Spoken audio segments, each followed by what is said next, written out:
favorite things, poetry and also the safe haven of libraries. I think in today's day and age, we all know that libraries help serve a beautiful function in our society.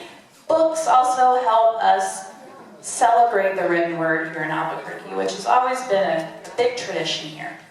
So I want to go ahead and introduce some very important people, some special people with the city of Albuquerque. First off, a lover of books as well. You might know him as our metal mayor, Mr. Tim Keller. Yeah!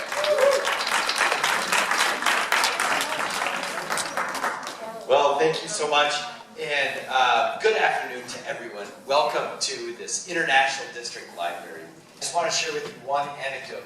When I went to, I was at like a Race Forward conference in Houston, and there was this like national championship slam poet team that performed. They were from Detroit.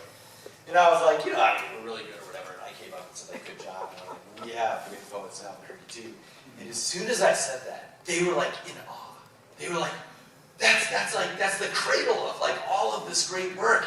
And you know, they remembered this like team that went, that some of you were probably on like 10 years ago that won and like surprised everyone.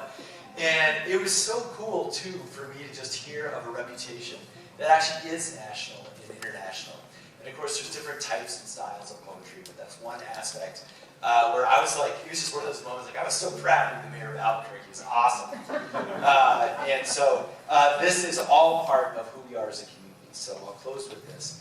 We know, I think, that our poets in many ways, and just by a quick show of hands, who's been here before? So not everyone, which is good. So I'm glad if you've been here before. If you haven't, we're here to celebrate poetry and libraries and Mary. But it's also a cool library, so take time and take a look around. And there's actually a lot of neighborhood history. The different rooms are named after community leaders and so forth. But also a wonderful occasion to remind everyone of some of the amazing work from our sort of outgoing or former poet laureate, Mary Oishi. So, round of applause. Yeah. But she has put together a wonderful collection of some of the works that helped define our cities during some of the toughest years we've been through. And as many of you may know, that was also embedded in the community with our poets performing at libraries for the community.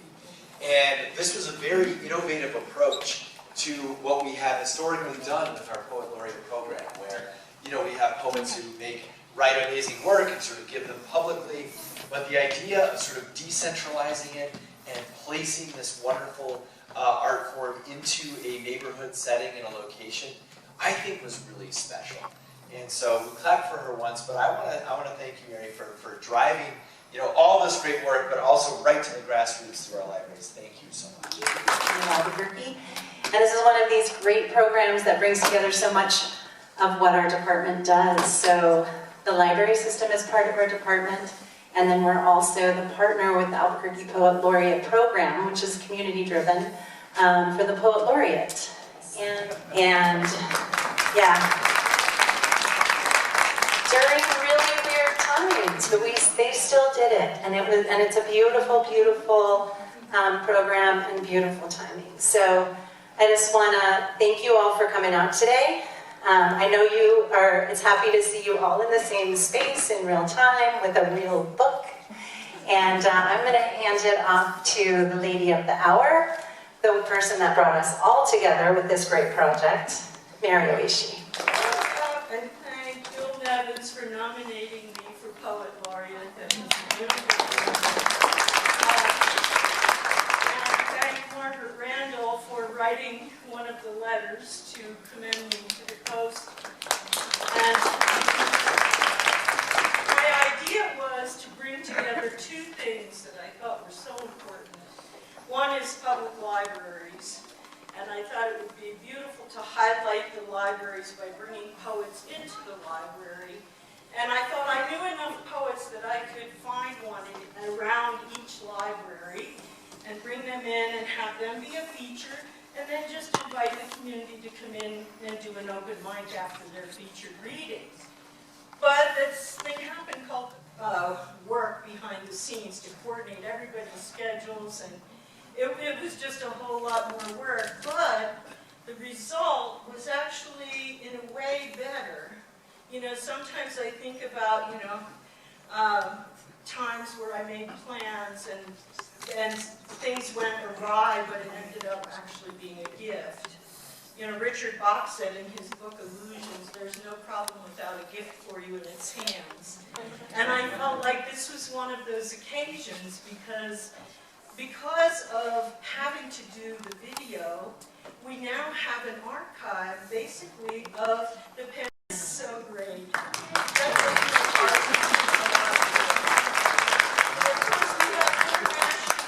Poetry winners, you know, award winners like Margaret.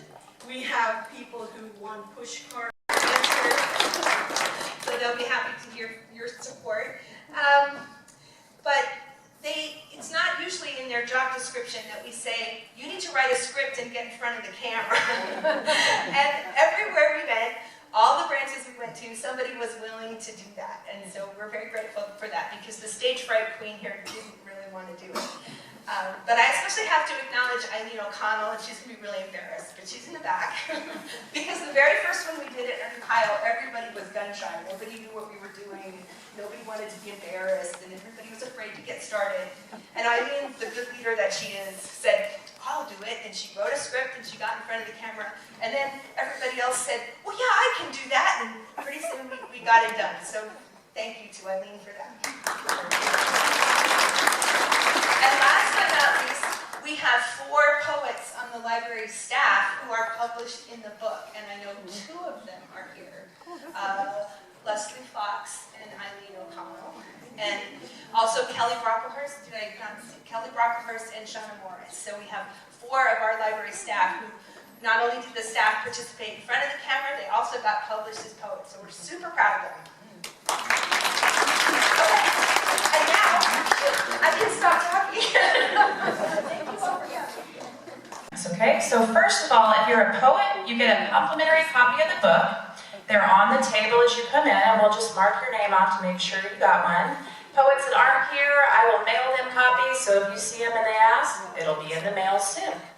Secondly, if you'd like an extra copy, they're $10, and that would be a donation to the Albuquerque Public Library Foundation. Special deal for you poets if you want extra ones. It's money going straight to them. And then beyond that, you can order the book online or at any of the local bookstores, and the money will be going directly to the Albuquerque Public Library Foundation. This is kind of a new, innovative thing we're doing with our department, to enter into these kind of co-publishing agreements with other organizations so that we can all help support.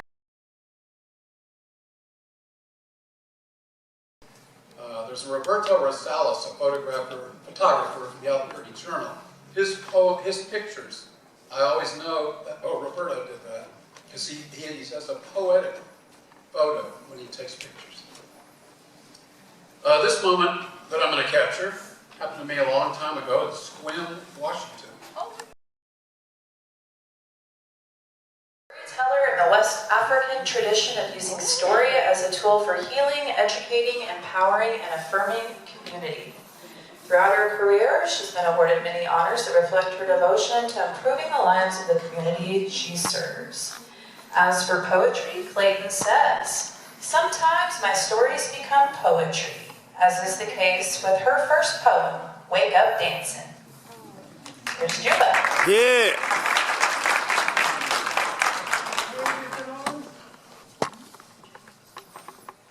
I'm going to wake up dancing to myself. This self with its nappy head and ashy elbows. This self that is the blues. My testimony to not running away from what is. I celebrate you, blues. You took a long time coming, you tell it like it is.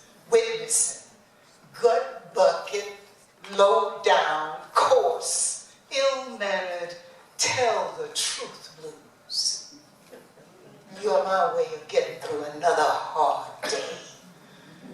I celebrate you, blues. I celebrate the strength that comes pouring out of those notes into my ears, into my blood, into my soul.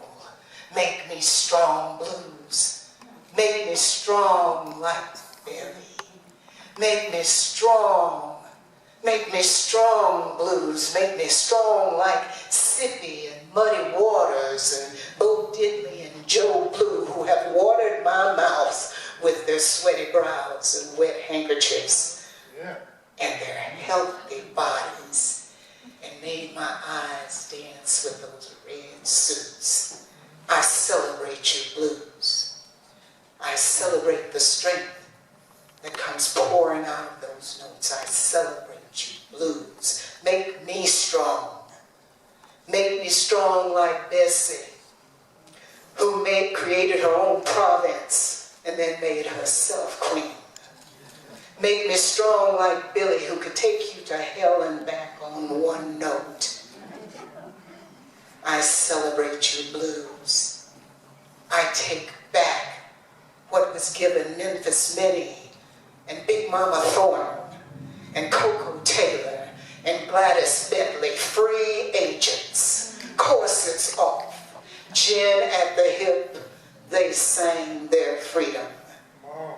I take back what was mine, my river, the blues that we took out of the back room and put up front, the blues that came from want, from desire, from nothingness.